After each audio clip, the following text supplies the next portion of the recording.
New York has fallen. Tony Stark is now Doom.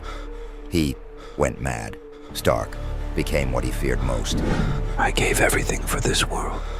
Now I am its destiny. That spell would only be used as a last resort. Stephen Strange, I thought we'd never see each other again. You are the only one who can stop him now. Fate has turned to chaos. I always knew that Stark would be the downfall of this universe. It's time to gather the ancients before the universe is erased. There are no more heroes, just me and my legacy. Something corrupts fate. A human plays with the power of the gods.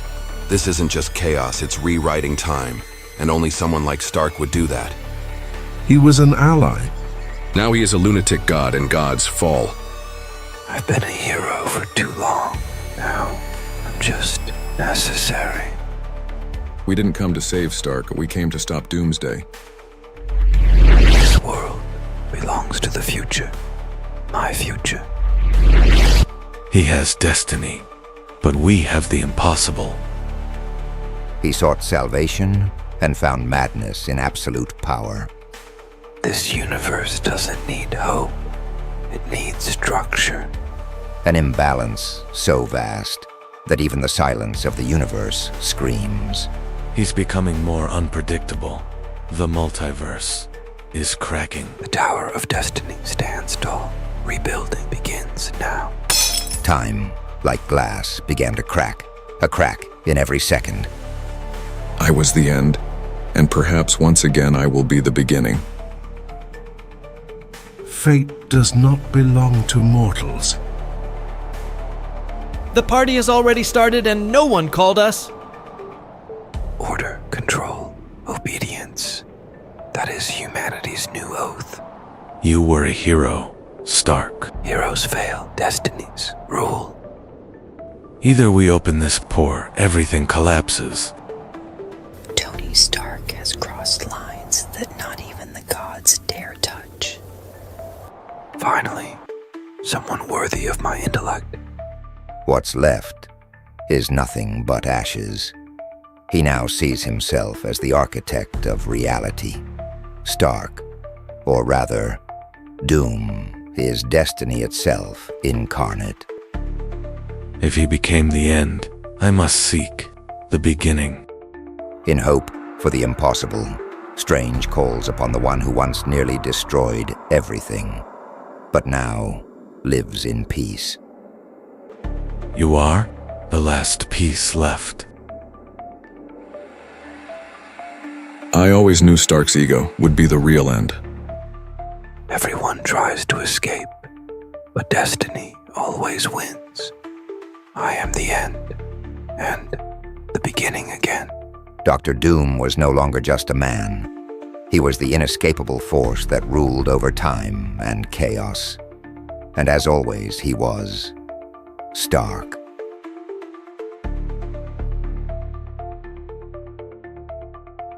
Fate cannot be stopped, only restarted.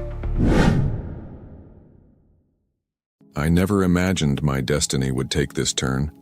From an alternate timeline, I was plucked from the natural flow of time and brought here, to this eternal prison forged by the hands of Doom himself. This dark, metallic, cold place where silence weighs more than the steel that surrounds me. A cell that not only imprisons my body, but seeks to suffocate my will, my essence. But here I am, and here I will remain, at least for now, a prisoner of a future I myself foresaw, an inevitable consequence of my choices. The prison created by Doom is not just a physical prison.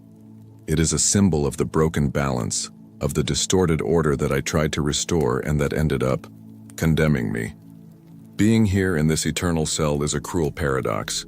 I am a prisoner of the man who should be my ultimate adversary, but also the one responsible for maintaining the balance I have always sought. Doom is not just an ordinary enemy. He is destiny incarnate, a force that, like me, transcends the simple struggle for power. He is a reflection of the future that I knew existed, and that inevitably came to fruition.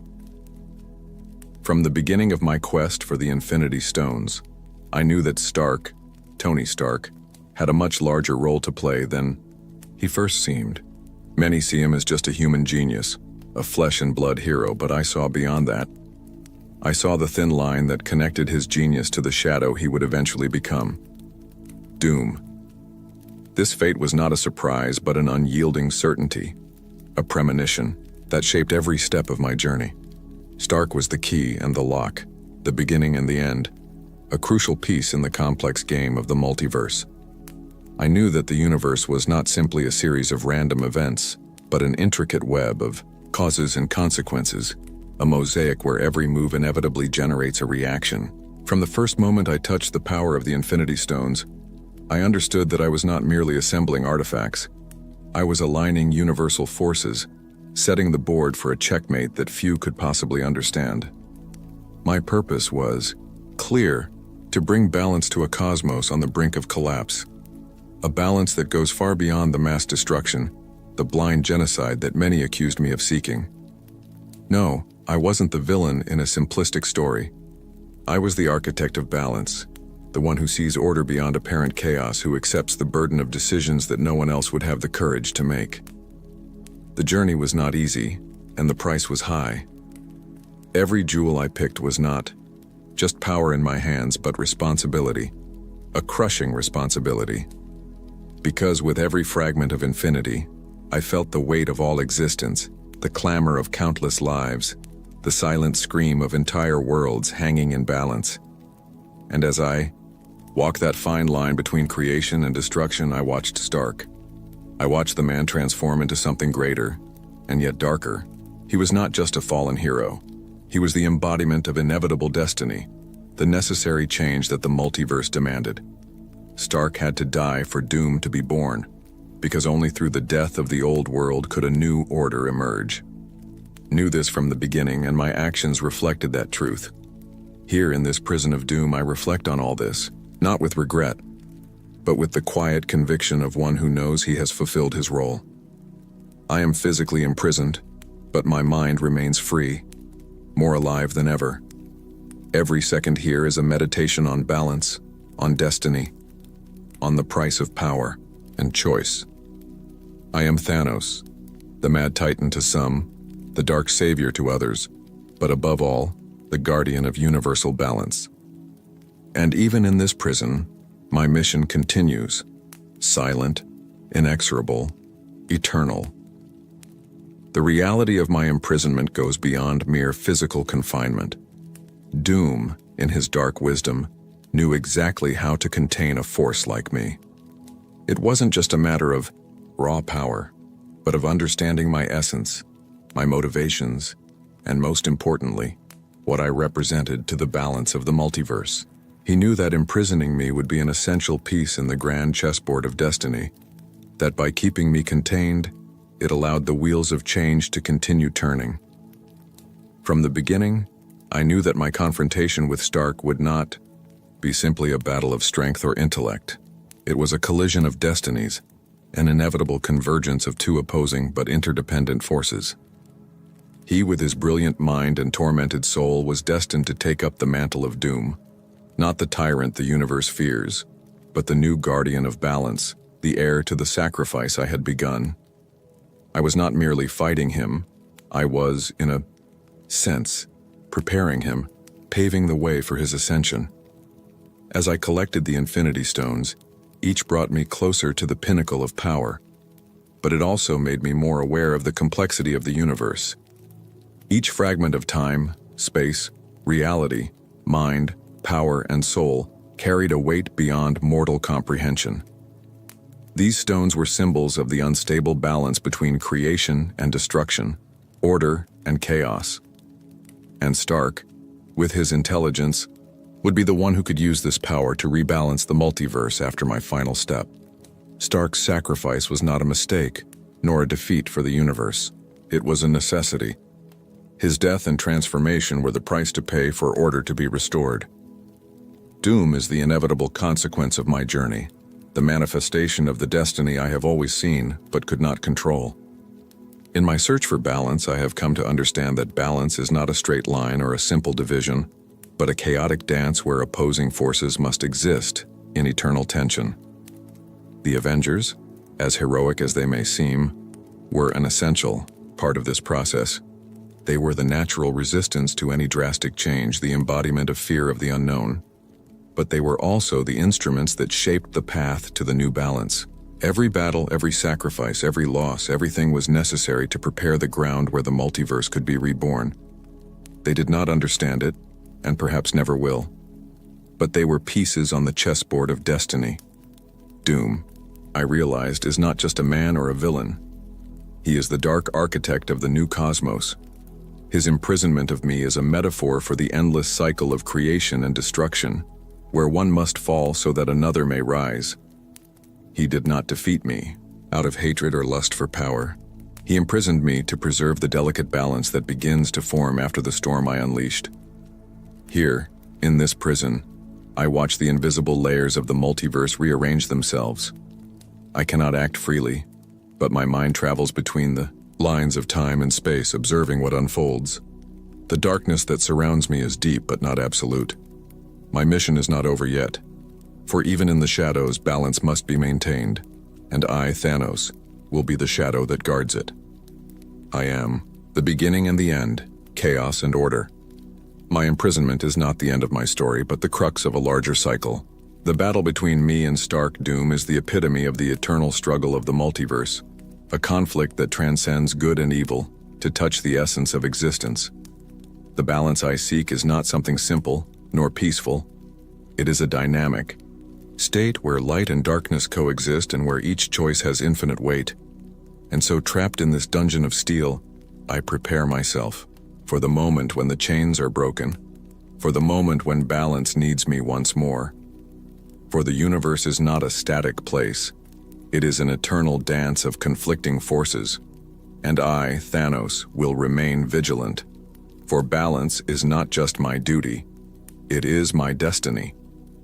My prison, though physical in appearance, is fundamentally a prison of time and understanding.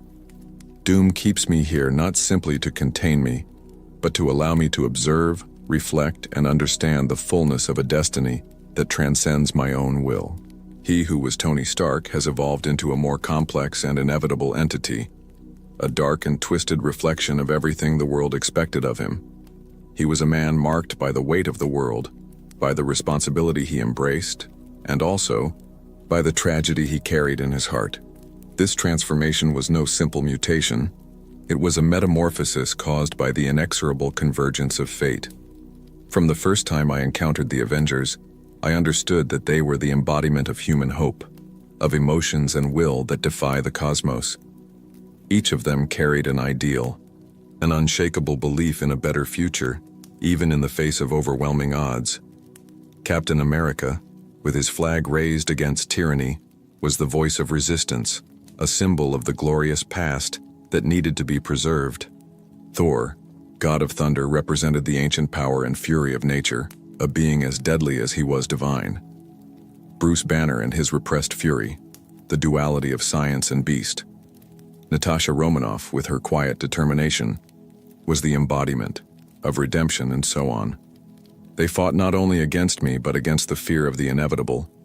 But behind this struggle lay a cruel truth that few were willing to admit. They were destined to fail. Because the universe was a greater entity than any of them, and their victories, however heroic, could not stop the inexorable flow of fate. They could not know, that each of their actions was merely paving the way for the ultimate balance I sought. Every resistance, every sacrifice, every pain was part of a cosmic dance in which they were instruments, not just pawns, but essential elements of universal symmetry. Tony Stark had always been the enigma in this equation. His intellect pushed the boundaries of possibility. His courage defied even death. I had watched him from the beginning with a mixture of respect and apprehension. He was more than a man. He was a force of nature, a mind that could create wonder and destruction in equal measure.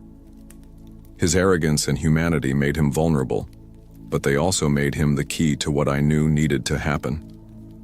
His transformation into Doom was no accident of fate. It was the logical culmination of everything that had begun with my search for the Infinity Stones. Doom is not the simple villain the universe fears. He is the Dark Guardian, the one who bears the burden of balancing a scale too heavy for any mortal being to bear. The armor he wears, the power he wields, are the consequence of a choice he made to preserve the multiverse from its own destruction. He is a reflection of my mission, an extension of my will, a side of the balance few dare to understand. And it was his hand that created this prison. A prison that not only keeps me confined, but also symbolizes the necessity of containment, of sacrifice, if the cosmos is to exist. What keeps me here, then, is not only Doom's power, but the inevitable entwinement of our destinies. He holds me captive to keep me from crossing the line, from making a decision that might tip the cosmic scales even further. I have been, and always will be, a threat, because the balance I seek is harsh, unforgiving, and demands sacrifices few are willing to accept.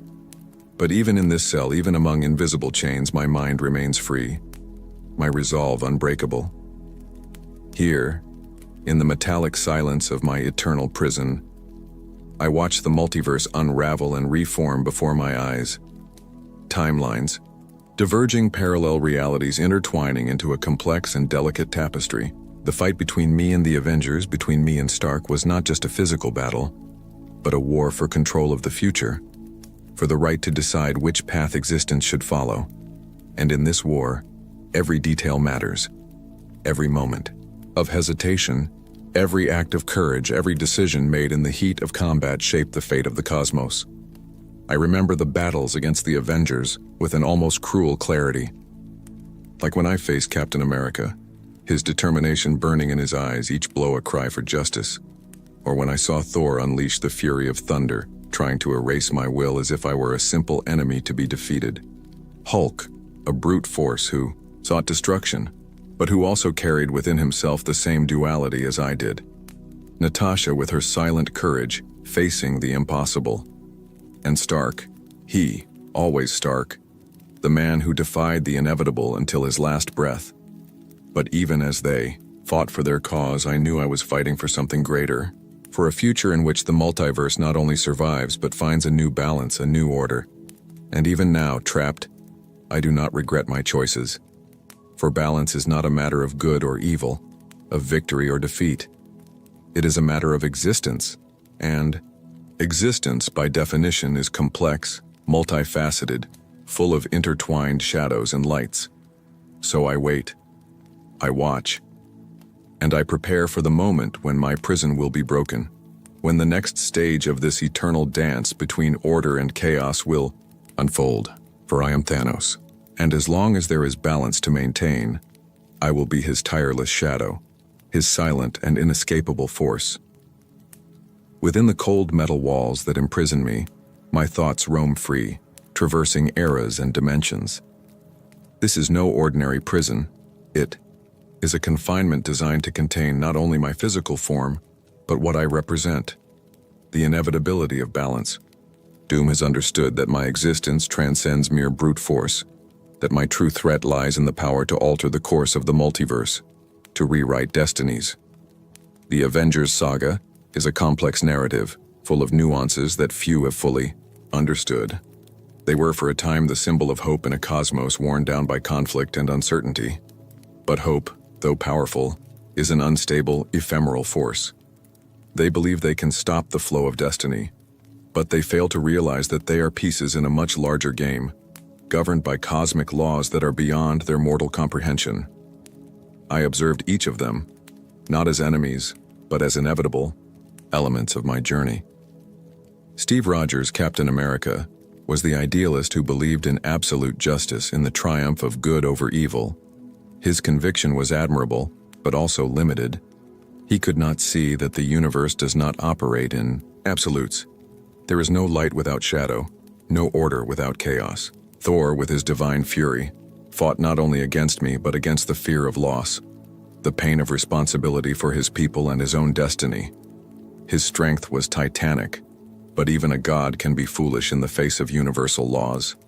Bruce Banner, and the beast within him symbolized the duality that permeates all existence: reason versus instinct, creation versus destruction. Natasha, with her quiet courage and ruthless methods, represented the human will to redeem and sacrifice. Each brought an essential facet to the confrontation that culminated in my final decision. They did not know, perhaps could not have known, that their struggle fueled the cycle I needed to complete. And then there was Stark. Tony Stark.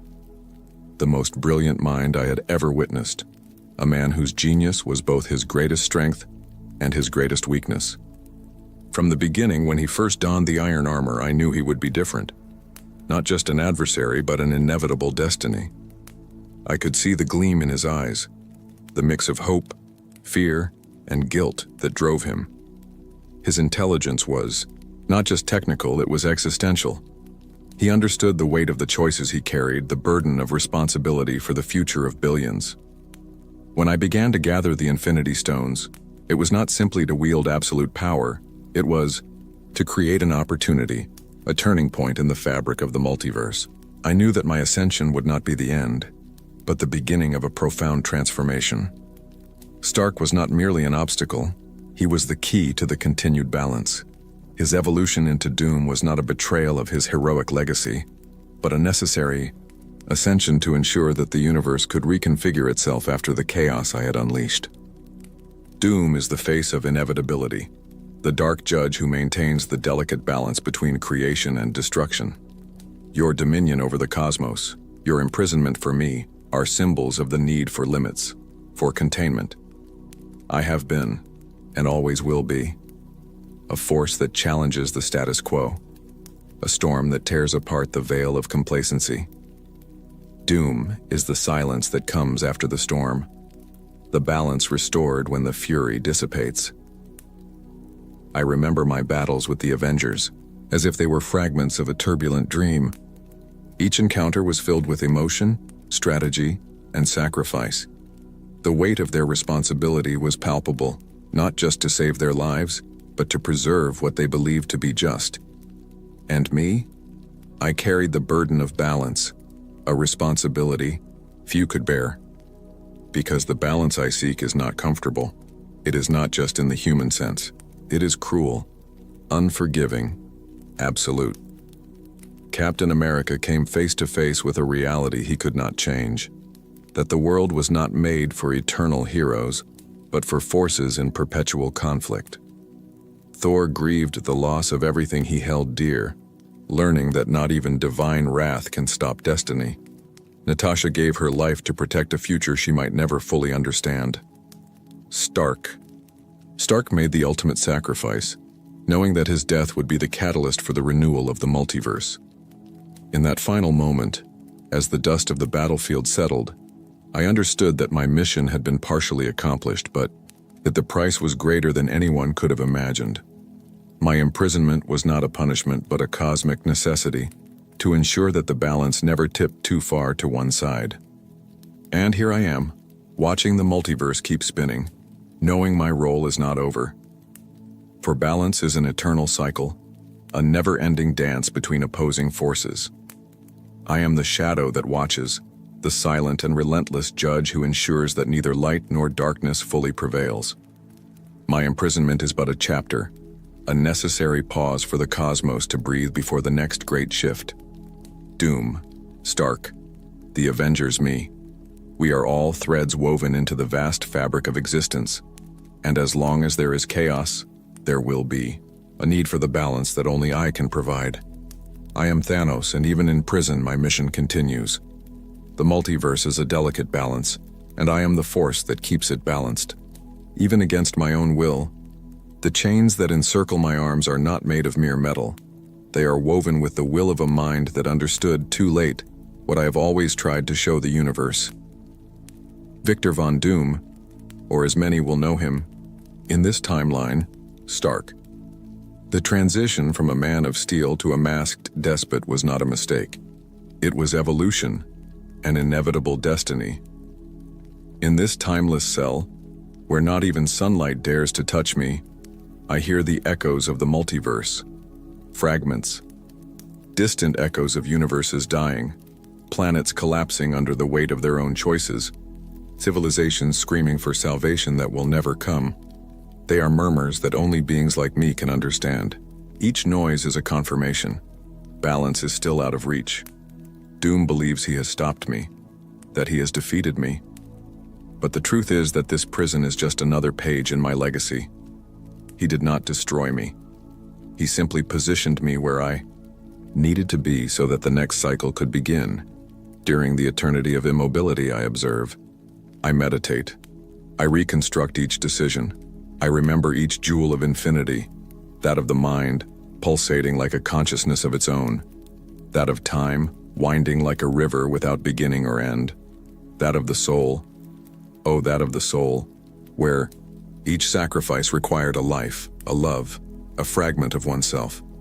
When I held the six, I felt the weight of creation in my hands. It wasn't ecstasy, it was pain. It was responsibility. The universe screamed in that instant. Entire planets fell silent.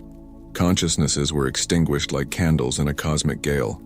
Not for pleasure, not for revenge, but for necessity, for balance. The creatures who call themselves heroes, who faced me with fury and conviction, did not understand. They saw genocide. I saw relief. When the excess is removed, what remains thrives. And in every universe I revisited before my capture, I saw the fruits germinate. Less war, less hunger, less fear. Not for long, it is true. Because the nature of life is to grow, to expand, to consume. And that is why balance must be constant, cyclical, renewed. When Doom, Stark, returned, to me it was different. He didn't attack me. He didn't scream like the others. His face was hidden beneath his mask. But his soul burned with something I knew well. Heaviness. The same burden I had carried when I snapped my fingers. He felt it. He lived. Yet he spoke to me. At length. He said he understood. That he now saw what I saw. But that my approach had been imperfect. Too brutal. He said that balance should come not through cutting, but through control. He thought he could tame chaos. That he could rewrite the code of existence the way a programmer adjusts lines on a terminal. I warned him, chaos is not negotiable, it observes, it tests, and when it finds weakness, it devours. But Doom would not listen. Like all genius, his hubris was as vast as his vision. He created the eternal prison, not as punishment, but as a symbol. Here he wanted me to witness the fruition of the new multiverse he was shaping. One where order would reign, where worlds would be managed like lines of code in his perfect system. And then he was gone, and time passed, a lot of time. I saw flaws appear, small cracks, universes where Doom's order resulted in oppression, worlds where absolute control has extinguished the flame of life, art, and unpredictability. A cosmos where the absence of chaos killed not only evils, but also dreams. I saw resistance emerge.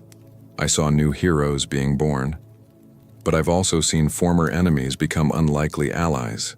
Chaos has returned, and with it the signs. The scales begin to tip again, and even here trapped, my consciousness reaches out. I feel the world scream. Some cry out to me, others curse me. But they all know, they all feel that something is missing. Something that Doom, with all his power and intellect, can never replace. True balance is not born of domination, but of sacrifice. And I sacrificed everything. My armies, my home, my daughter. The only one who could possibly have changed me, Gamora. Her name still reverberates in my mind like distant thunder.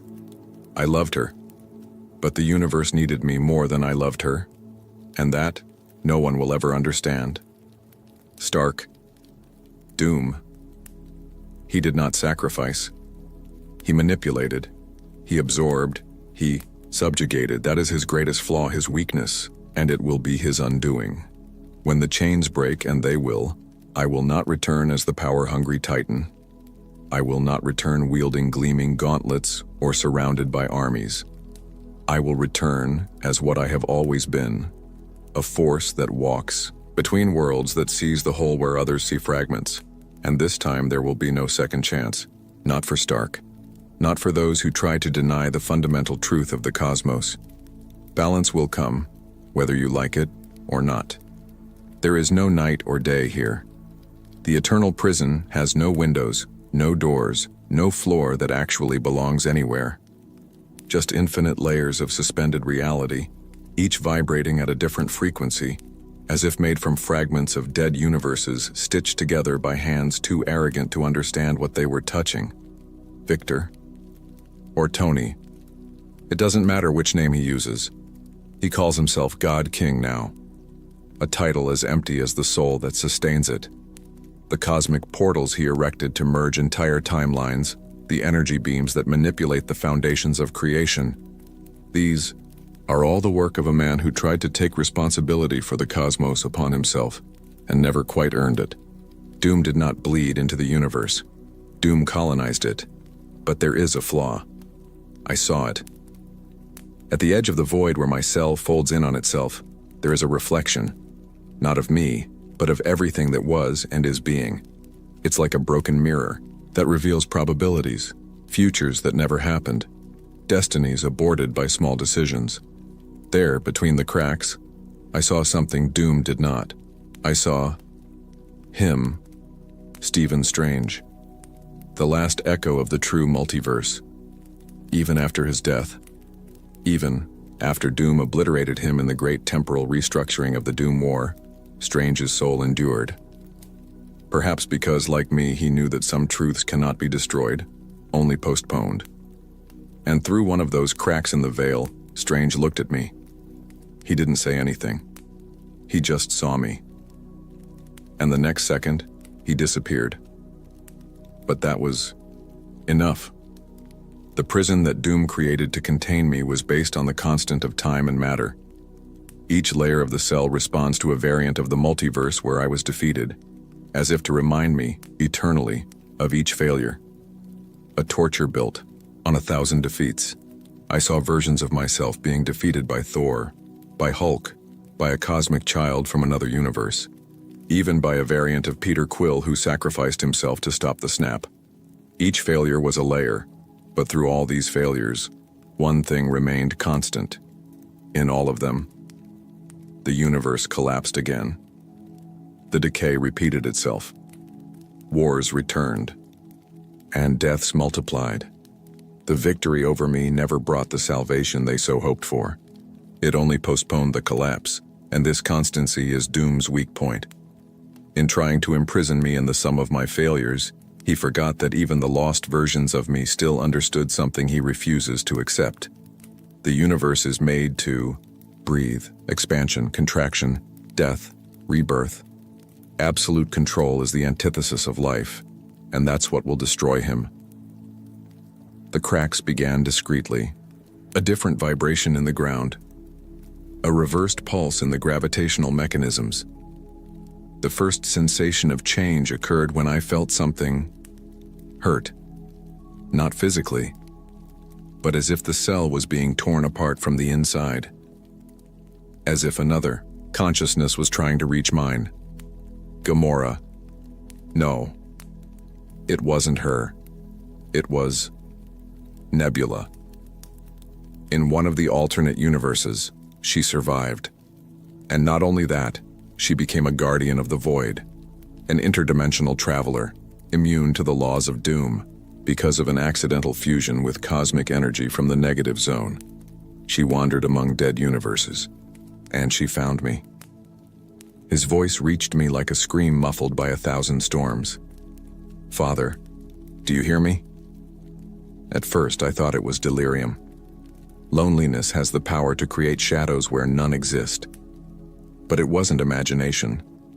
The sound returned, and with it, a gap. She knew I was trapped. She knew because Doom had made the mistake of telling his victorious prisoners about his greatest achievement. I have subdued even Thanos the Balancer. He had been proud of it. Like all despots, he needed recognition even from those he hated. And it was this pride that betrayed him. Nebula began to invade the layers of the cell, one by one, cutting through distorted memories, remaking broken lines. She didn't try to free me with force. She tried with memories. Memories of what I was, of what I still am. She showed me images of Titan before it collapsed, of the purple sky reflected in crystal-clear lakes, of the domes where science and art coexisted, of the laughter, of the music. And for a moment long enough to shake eternity, I remembered who I had been before the mad Titan, before being feared, before being hated. I was a son, I was a scientist, I was a visionary. And then, I understood. Doom's cell was made of guilt, of pain, of remorse. But what Nebula brought was something Doom had never considered: love. And that's why the currents are vibrating now. Not because Nebula broke them with force, but because she destroyed the fuel that kept them going. My torment. The first ring of the prison fell yesterday, silently, like a raindrop falling into a sea of silence. But I felt it. And Doom. Maybe he felt it too. Maybe that's why he came back to visit me. He wore his shining armor, his cape billowing like a king's. But his eyes, behind the mask, were filled with doubt. He knows. He feels. His control is failing. "Do you still think you were right?" he asked me. I responded with a silence that weighed more than any words. Because he knew the answer, he left without saying anything else. But now, he fears, and I wait. Because the fall of an empire always begins with a sigh. And I've already heard the first one. You do not know what it is to watch time spiral sickly. I have seen the fabric of reality twist until it bleeds. I have seen Doom mold universes like clay in his metal hands. But I have also seen something deeper, more subtle. I have seen entropy. Because even an artificial god cannot escape the only truly eternal force: wear and tear. The eternal prison, his proudest creation, trembles more and more. The frequencies that kept the walls vibrating between realities begin to shift. Fragments of variance overlap. Echoes of versions of myself once suppressed now whisper around me. I hear the voice of a Thanos who never wielded the gauntlet. I hear another, who never left Titan. All of them, converging, not as enemies, but as witnesses, because now, Doom is weakening.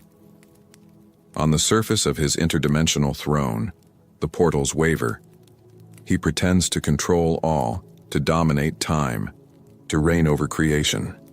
But there are cracks in the veil of perfection. The balance he has imposed on the multiverse, by force, by fear, by rewriting causality, is giving way like a dam before the inevitable flood of truth. I watch. I hope. And now, I understand. For a long time, I thought that balance was something to be imposed, an equation to be solved by reduction, by eliminating excess. That is why I thought it necessary to erase half of existence, not out of cruelty, but out of logic. The universe, as an organism, was sick. And when an organism becomes sick, it is necessary to amputate so that the rest can survive. But Doom didn't amputate. He suffocated. He swallowed systems, merged souls, compressed timelines, created condensed versions of reality where only his will subsisted. He didn't prune the multiverse, he disfigured it.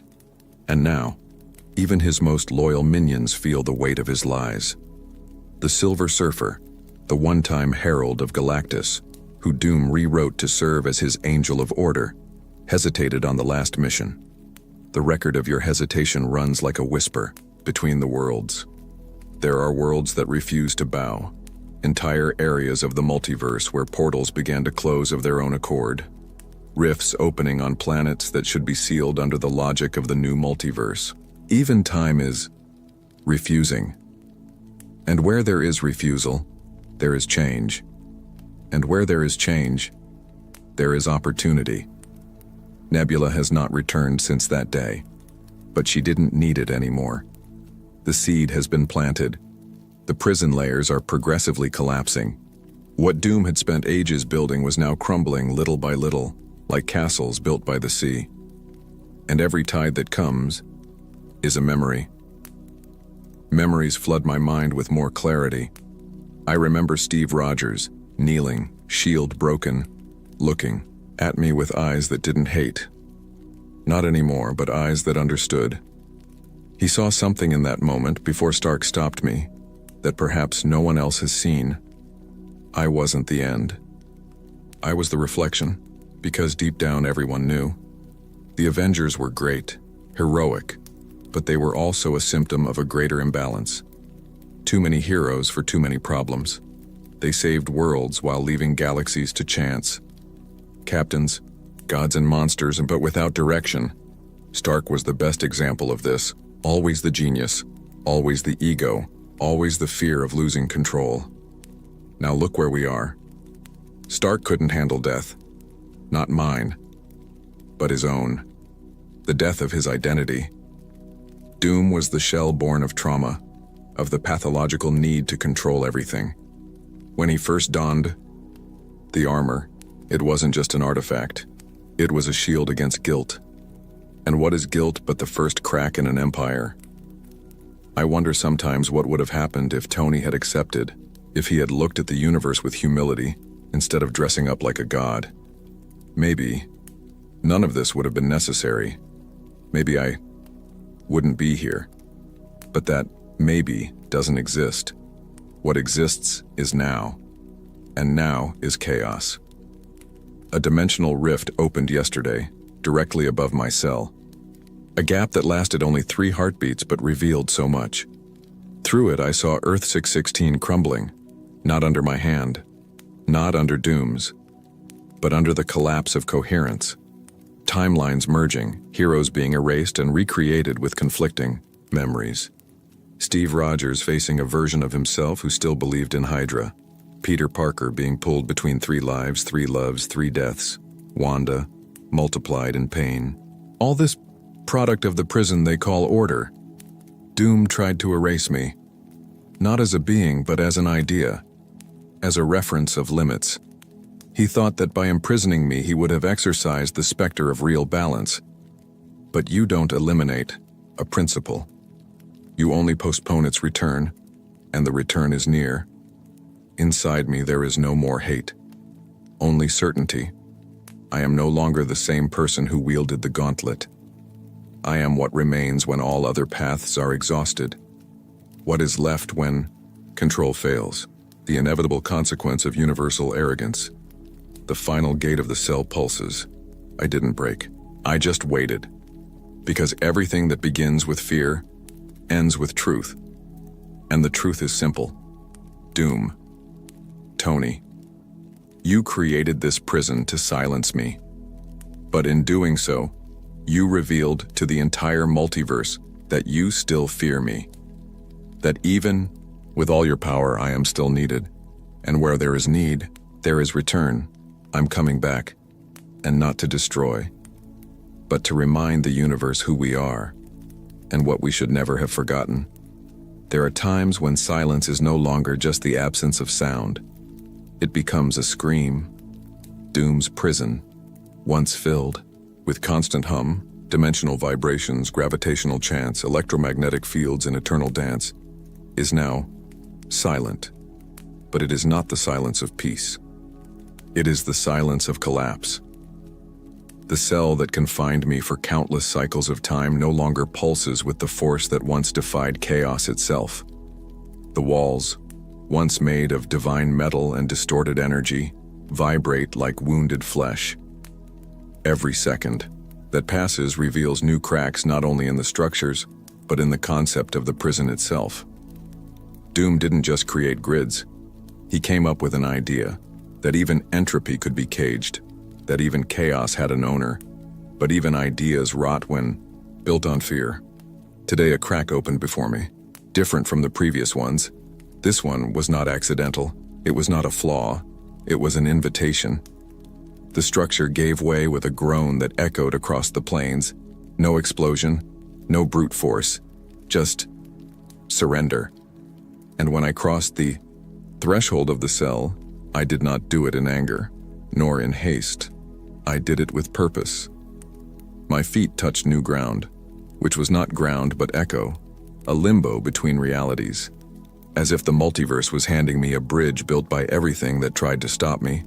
I walked, and as I walked, I saw the central tower of the eternal prison, where doom kept his temporal mirrors, began to implode in on itself. Shattered mirrors revealed versions of him trying to control what could no longer be held. One version of him tried to save Reed Richards from a quantum collapse. Another, wearing black armor, wept over his mother's body. In all of them, the same pattern was seen. The mask falling, the illusion ending. He was losing, and it wasn't me who defeated him. It was the very weight of his ambition. When I reached the prison core, the Guardians programmed to stop me were there. Remnants of an army of merged entities, fragments of Reapers, reconstructed units of corrupted visions, and even a fragment of a looped Galactus. They stood between me and the path, but they did not attack. They hesitated, because even programs know how to recognize the moment when the command no longer makes sense. I raised my hand, not to destroy, but to free. One by one, these beings looked at me, and they didn't see an enemy. They saw the end of the cycle of lies, and they walked away. One more step. Before me, the final barrier, the Eye of Eternity, an artifact held by Doom, capable of rewriting cosmic memories. He used it to reconfigure events, erasing timelines that did not serve his logic. With it, he erased billions of versions of the Avengers, entire realities where he was not sovereign. But now the eye was blind, because memory and truth are different things. The truth cannot be erased. I approached the artifact. It tried to probe me, to read my story. But what it found was an abyss, a space where ideas converged with pain and decision. And as it tried to understand, it shattered. The device imploded, not violently, but with relief, as if its function had finally come to an end. It was at that moment that I felt it. For the first time in countless ages, the multiverse breathed, as if he's been in apnea since the rise of Doom. And now, with the prison collapsing, he was breathing again. I was free, but it wasn't just freedom. It was calling. From the core of existence, echoes began to arrive, worlds collapsing, timelines merging, variants going mad, beings that shouldn't exist walking among the living, children being born with memories of multiple lives, heroes who don't recognize their allies, villains who weep for the mistakes of versions that were never them. The multiverse was screaming for balance. And now, he reminded me, not as a monster, but as a symptom, because the truth, the one Doom tried to bury beneath layers of domination, is this. The universe doesn't fear Thanos because of his strength. It fears him because when all else fails, Thanos is inevitable. I am not the end. I am the answer. But this time, I will not destroy it halfway. I will not be the executor of a mathematical solution. There will be no snap. There will be no glory.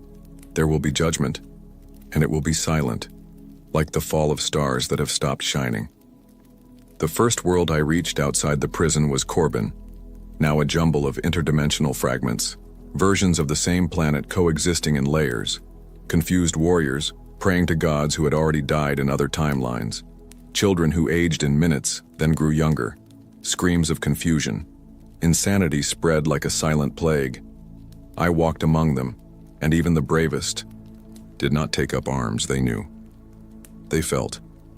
The Titan had returned, but not to kill, to restore.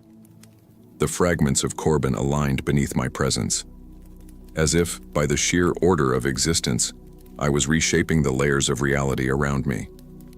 Not by power, But by necessity, the words echoed, "He has returned, but not to conquer, to weigh, to judge, and so it shall be.